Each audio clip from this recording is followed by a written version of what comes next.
Bueno, vamos a retroceder porque resulta que grabé, pero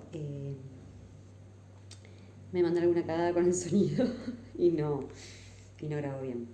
Estábamos hablando de Tecnópolis, estamos en la página 263. Acuérdense de suscribirse porque tenemos que llegar a las 1000 suscripciones. Dejar un me gusta, dejar un comentario y ayudar al algoritmo. Enviar este video a quien creas que pueda interesarle y esas cosas. Bien. Fue una suerte de parque temático, Tecnópolis, que no era de diversiones, sino que era de historia, de ciencia y de tecnología. Era tan increíble que, incluso, quisieron venir a comprarlo los dueños de la Feria de Barcelona, en España. Era comparable al parque temático Disney World denominado Epcot, pero era nuestro. Era lúdico, también se trataba de aprender jugando, esa era la lógica que tenía. Recuerdo cuando inauguramos el acuario, fue impresionante. Se trataba de que la gente se involucrase, que actuara y participara divirtiéndose y aprendiendo. En el mismo Tecnópolis construimos un auditorio que sigue siendo el más grande de la Argentina. Tiene capacidad para 12.000 personas sentadas y es móvil, porque desarrollamos un sistema que permitía que la cubierta se levantara. Mientras escribo voy recordando las cosas que hemos hecho. Madre de Dios. Además, en el poco tiempo que lo hicimos. Empezamos en febrero y lo inauguramos en noviembre del mismo año. Parrilli se acuerda de un ingeniero mendocino que había venido para poner las luces y no daba abasto.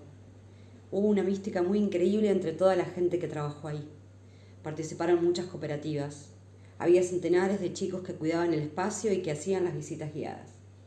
Generamos trabajo con formación y capacitación. Después, del 2015, el gobierno de Macri fue destruyendo todo. Repito, el gobierno de Macri fue destruyendo todo. El predio ferial en donde hacíamos las cenas y los grandes actos quedó.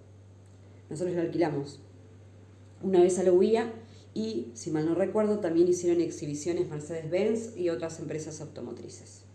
Se ofrecieron espectáculos de muchísimos artistas, se jugó la Copa Davis, hubo una preparatoria para el Mundial de Básquet. Era un lugar maravilloso que tuvieron todos los argentinos. Con Tecnópolis queríamos culminar el 2010, el año del Bicentenario, pero no fue posible.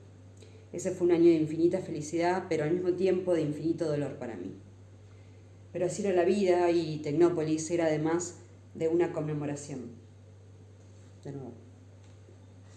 Pero así era la vida y Tecnópolis era, además de una conmemoración, una convocatoria no solo al futuro, sino también a la vida de las nuevas generaciones, de los que todavía no habían nacido, de los que iban a venir, y por lo que teníamos la obligación de seguir adelante con más fuerza, con más pasión y con más convicción que nunca.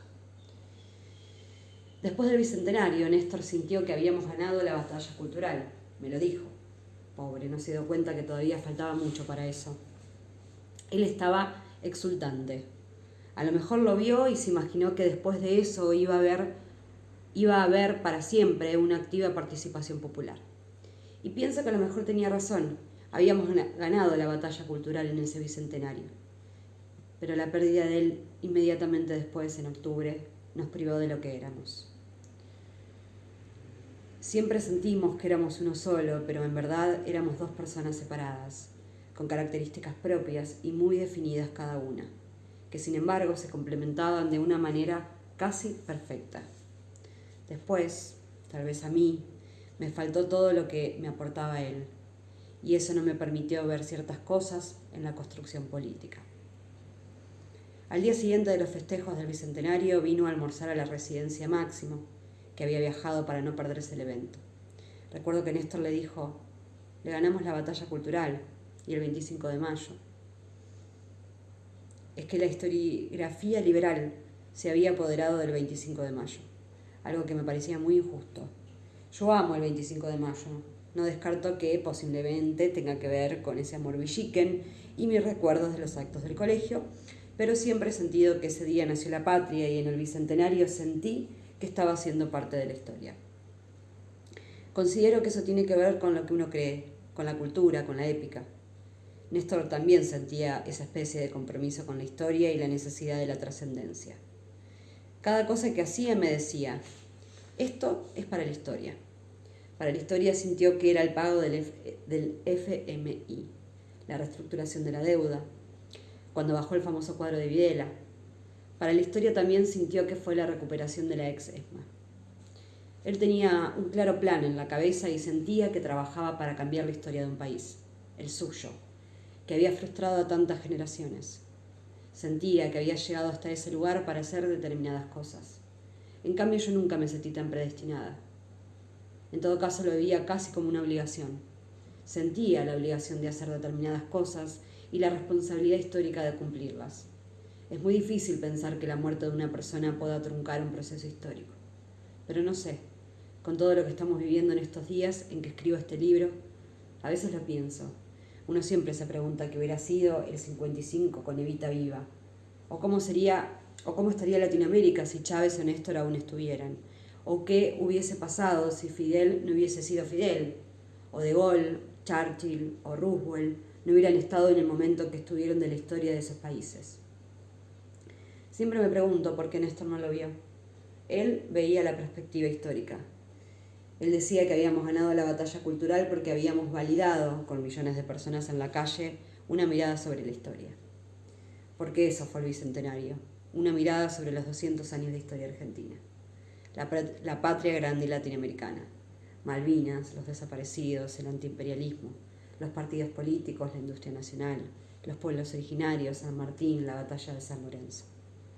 Ese clima de unión nacional él lo sintió, a tal punto que cuando empecé a armar Tecnópolis me dijo, no, ya está, no, ya lograste el Bicentenario, ¿no quieres repetirlo?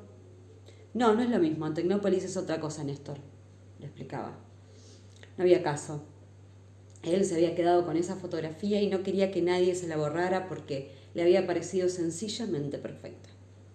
Luego de la partida de Néstor, desde los medios de comunicación, como siempre, las infamias y mentiras estuvieron a la orden del día. En Perfil, el 12 de septiembre del 2017, Seferino Reato publicó una nota titulada El show de la tragedia, en donde afirmaba que al igual que como había organizado el Bicentenario, también monté un show el día del funeral de mi marido y compañero, y que incluso me había ayudado Javier Grossman con el espectáculo, para generar una épica inolvidable. Sí, parece increíble, pero está escrito y firmado en letra de molde. También dijo que había decidido que el féretro estuviera cerrado para ser la protagonista principal y tener toda la atención. Solamente personas profundamente enfermas en el alma pueden escribir cosas tan perversas. Otros llegaron a recriminarme que estuviera al lado del cajón con mi familia. ¿Y dónde íbamos a estar? Lo único que les pedí a los chicos fue que no diéramos un espectáculo, que estuviéramos serenos, sin estridencias, que tratáramos de contenernos. Pero sobre todo les pedí que no diéramos lástima. No quería eso bajo ningún punto de vista. Era algo que me había enseñado Néstor. Él hubiera detestado que ese día su familia diera lástima. Dijeron también que había matado a mi marido. El 23 de febrero del 2016, La Nación publicó dichos de Carlos Menem, en donde me acusaba de haber asesinado a mi esposo, porque supuestamente él me castigaba feo. Cuando alguien, días más tarde, me lo comentó, lo tomé como un comentario casi senil. Clarín el mismo día publicó las mismas palabras de Menem y agregó en potencial. Son muchos que sostienen que a Néstor Kirchner lo habría matado a la mujer. Es algo espantoso. ¿Contra eso qué se puede decir? Alguno dijo, ella tendría que haber aclarado. ¿Qué tendría que haber aclarado? ¿Que no había matado a mi marido? ¿Qué es eso? Yo creo que también plantean cosas absurdas porque saben que la propia irracionalidad de lo planteado impide e inhibe ver lo real. Es algo imposible de contraargumentar. Recuerdo que en los años 90 decían que José Luis Manzano se había hecho cirugía plástica en los glúteos. Entonces Adelina D'Alessio, de Viola, dijo, ¿cómo desmentimos eso? Tenés que bajarte los pantalones y mostrar el culo a la gente. Y creo que ese ejemplo grotesco resume muy bien ciertas cosas. Es irracional el planteo, pero está racionalmente planificado. Es un plan que pivotea entre prejuicios y sobre técnicas de comunicación. Cuanto más disparatado es lo que se anuncia, más se predispone la gente a creerlo. En Canal 13, Mirta Legrand, durante uno de sus famosos almuerzos, llegó a decir que el féretro estaba vacío. Y en la misma mesa, el 12 de diciembre del 2015, Alfredo Leuco dijo que yo había decidido velar a mi esposo a cajón cerrado porque si nadie lo veía muerto, la gente iba a creer que seguía vivo. ¡Cuánta maldad! Días pasados vi un video que hacía el humorista Martín Rechimusi, en el que le pregunta a la gente en la calle cosas insólitas, haciéndose pasar por un periodista extranjero. Todos responden a los planteos más absurdos sin siquiera cuestionar la irracionalidad del enunciado, que además siempre es de imposible existencia. En medio del debate de la ley sobre la despenalización del aborto, el falso periodista preguntaba qué pensaban de un niño que había sido abortado y que estaba sufriendo por eso graves problemas en la vida. La gente le respondía, claro, ¿cómo no va a tener problemas, pobrecito? Cuando veo a esa gente y escucho sus respuestas, pienso, esto es una batalla perdida. El que la planteó la hizo muy inteligentemente. Se basó en la experiencia de pensamientos, de cuestiones psicológicas y sociológicas. No son improvisados.